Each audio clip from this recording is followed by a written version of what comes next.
What's going on, guys? Welcome back to the Coffee with Dudes pod. And today we're going to talk about steps, specifically my mindset, and how the last day, yesterday specifically, I was really struggling with steps. We'll talk about the importance of them, what I'm doing differently to help capitalize on steps so that I can get and hit my step target for the day. So, yesterday was a struggle, man. So, yesterday was one of those days where I wasn't paying attention to the time. I didn't take breaks throughout the workday. Before I know it, 3:30, 4 p.m. rolls around, and I have in-person clients as well. So I go and coach them after working a long day. And before I know it, after that session, I'm at about 1,500 steps. So a lot of you that I've spoken with in the past and talked with in the past have experienced this, and we've talked about it. And so what are some strategies and ways that I'm working around? How did I go into today and have a much better day? I'm right at 6,000 steps. We still have plenty of time in the day. I'm going to finish out that 10K target here for the day. No problem today, easily. But why did I struggle so much yesterday and every once in a while randomly on days? And that's because I don't program and I didn't set aside specific time to take breaks. I just kept continuing to work through the day just because I had the time, or a meeting got rescheduled or a gap opened. I filled that time with working versus keeping and sticking to my guns and saying, hey, you know what? I'm going to work on bettering myself in this. I'm going to use this as an opportunity. I'm going to get outside. I'm going to walk. I'm going to get some movement in. Instead, I sat at the desk all day and I continued to chip away and knocking stuff out. So a lot of you that I talk to that really struggle with getting steps, that sounds very similar to your day. And I see how quickly it can take over, right? Like if you're not paying attention, before you know it, the end of the day rolls around and you look at your phone, how many steps you got, you're like, just like I was yesterday, 1,500 steps by the end of the day. And this is at 5:30 p.m. when I'm done coaching for the day. I'm looking to have dinner, wrap things up, wind down, hang out.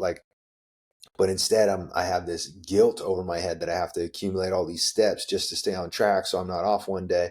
And just by doing that, it dropped my average still over 9,000 steps. So it goes to show you that you don't have to be perfect. Did I try to chip away and crush the remaining, hours of the day and try to get 10,000 steps from 1,500? No, like that would drive me crazy. But I know some people that do that. I've been in that boat. But what I did do is take data and go, okay, where did I slip up today? Where was I incomplete? Where could I have been better? And what I choose to do with that information is everything. And I think that's really important. That's the important message today is we're all going to have those days. We all have those days where we slip up. My mindset didn't go to, well, screw it. I'll start next Monday or next month, or I might as well do it because I didn't get perfect today.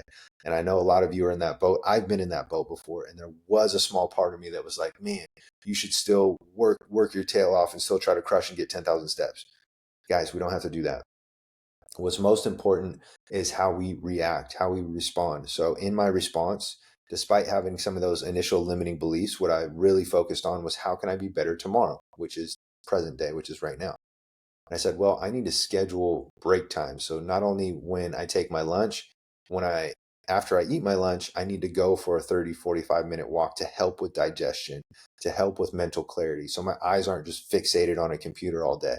Um, I love health and fitness, and that's my industry. However, I, just like everybody else, if I'm staring at a computer all day, I need to schedule and take breaks. I need to get up. I need to move my body. I found that when I don't, I'm much more tight. I lose my flexibility.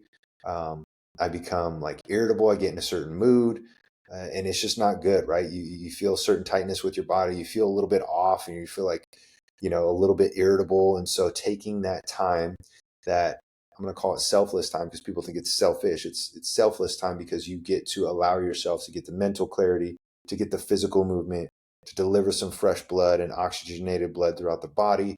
And think about how much more rejuvenated you come back and how much a better version of you come back just by taking, in this case, I used a 30, 45-minute example, but it could be as simple as 5, 10, 15 minutes. It doesn't, like yesterday, I didn't take anything for myself. So being able to set those strategic breaks so that you can continue to come back even stronger, even better, perform at a higher optimal version of you just by taking those little, what seem to be, non-existent sometimes because they don't seem important. So we brush over them. And it's not so much about competing and getting a certain amount of steps. What I'm trying to really hammer home here is being strategic and actually scheduling in the time to take 10, 15, 20, 30, 45-minute breaks, whatever you can afford. Um, and do that just like as if we were to plan our meals, just as if we were to schedule the days of the week that we're going to work out, times, location, etc. Just like we show up to our job specific time each and every single day, putting it in the schedule and making it a non-negotiable is no different. And so when you don't and you try to wing it, a lot of times what's going to happen is what happened to me yesterday. Before I know it, clock comes around, end of the day, ready to just chill, relax, eat dinner. And I look at my energy expenditure, in this case, my steps, and I'm at 1,500, right? With a target of 10,000 on the day. And so now I feel this guilt, like, oh man, I forgot to take time for myself throughout the day. I knew I was busy, but man, I didn't know I was like lacking that much.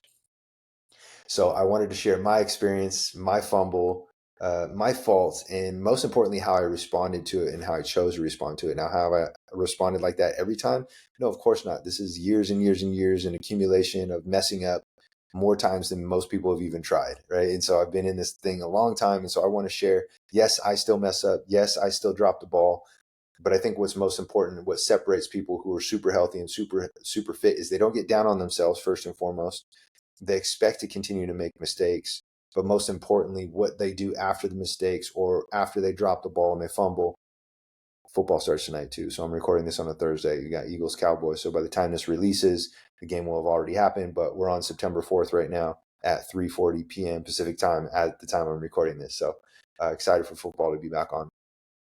I don't remember what I was saying, but yes, being able to respond to things specifically, your attitude towards them, and then what you choose to do next is most important. So not the actual thing that happened, but how do you respond? What do you do going forward? You're the person that puts all your eggs in the basket and says, you got two sides of the spectrum here. You got the person that is psycho and crazy and is like, I'm not going to eat dinner until I get from 1,500 up to 10,000 steps. That's crazy.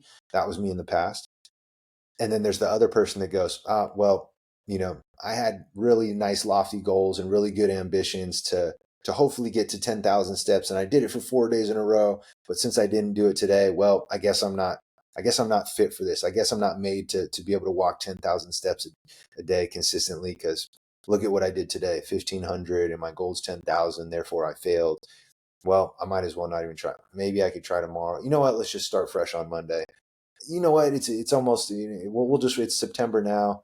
We'll just wait till October, right? Like, that's the mindset that crushes people. It's always anticipating and waiting for this like red carpet to be laid out for us, that it's all going to be sunshine and rainbows and that it's going to be super easy. It's like, no, take your mistakes as you stumble in the process. We always say start sloppy, and you do have to start sloppy. You have to take the information that you've gained from the fumble, from the mess up, from the mishap, from the less than ideal or suboptimal performance, and then what are you going to do with that information? Because that is data, and that's actually how we improve and how we get better. So look forward to those things. Look forward to the days where you fumble, because they are opportunities if we treat them like that. So say all that just to say, yes, I still do mess up. I still don't hit my goals. I still don't hit my targets. But I think the most important thing that I want to spread this message to everybody is how you choose to respond is everything.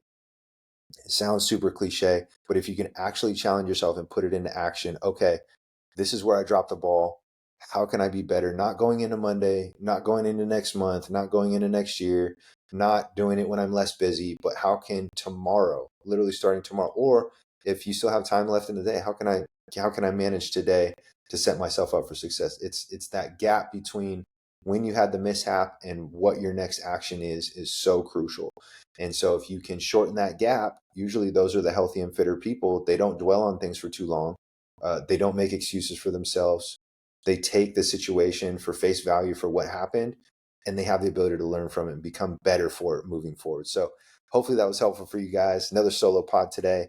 Alex and I will be going back and forth until we can line up our schedules. Hopefully you guys are doing amazing. If you found some good golden nuggets in here and you want to share it with friends, family member, people like you yourself that could maybe even potentially benefit from it, that's all we ask, is that you share it with other people for their benefit. And that way we can continue to keep this health and fitness train rolling imperfectly, right? We're always learning as we go. But if you can take any gold nuggets from our show on Coffee with Dudes, that's what we hope for you guys, and that's why we do it. We enjoy doing these things. If you guys have any topics that you want to share with us, of course, always reach out to us, shoot us a message, let us know.